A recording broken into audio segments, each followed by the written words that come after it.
Bai, bueno, azkenian dokumentalan gu saiatu garena kontatzen da ihesaldi baten 4 etapa. Orduan, zelan dauzen gatazka batek ihes itzen da bienean lehenengo kanpalekuan, eta hori izango zen Jordaniako errefuxiatuen kanpalekuan dauzen bi fenomena horrek.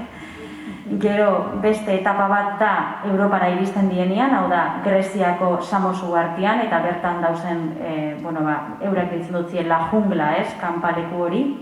Gero, hirugarren etapa izango zen Oñatin dauen jadi, iritsi dela eta dau, harrera etxe batetik apartamentu baterako transizio hortan, eta azkena da Mohamed, Berlinen bizidan umetxua, eta beraia da helmugara iritsi da, haien ametsa zan Alemania iristia, Alemanian dauz, eta zelandan eskolaratzia Alemaniako sistema publikoan, hezkuntza sistema publikoan.